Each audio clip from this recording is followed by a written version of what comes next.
ஏராளமான தாய் தந்தையர்கள் வயது முதிர்ந்தவர்களுடைய நிலைமை என்ன தெரியுமா? பிள்ளை என்ன காப்பாத்தல, பிள்ளை நம்ம எதிர்பார்க்க கூடாது. அவன் காப்பாத்தணுங்கிறது அவன் மேல கடமை, அவன் மேல ஹக்கு.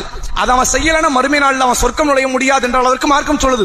நீங்கள் எதிர்பார்க்காதீங்க, என் பிள்ளை என்ன காப்பாத்துவான், என் பையன் காப்பாத்துவான், என் பொண்ணு காப்பாத்தும் நினைக்காது. என் மௌத்து வரை என் மனைவியை நான் தான் காப்பாற்றும், என் மௌத்து வரை என்ன நான் தான் காப்பாற்றணும். அதற்காக பொருளாதாரத்தை சேர்க்கணும். அதனால தான் ரசூலுல்லாஹ் சொத்தை பிரிக்காதீங்க. நான் சொத்த பிள்ளைகளுக்கு முன்னாடி பிரிச்சிடக்கூடாது.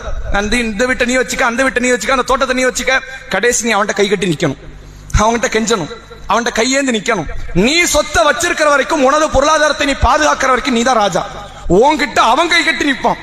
வாப்பா ஏதாவது தருவாரா, கிடைக்குமா, நான் பணிவிட செய்யலன்னா கொடுக்க மாட்டார மௌத்துக்கு அப்புறம், இந்த மனநிலையில் அவன் நிற்பான். யாருக்கிட்டையும் கையேந்துகின்ற நிலையில், கை கட்டி நிற்கிற நிலையில் ஒரு இஸ்லாமியன் செயல்படக்கூடாது. இது நபிமார்களுடைய பண்பு நல்லா காட்டுறான். ஒரு நபி, எந்த நபியாவது தௌஹீதை சொல்லி தௌஹீது சொன்ன மக்களிடத்திலே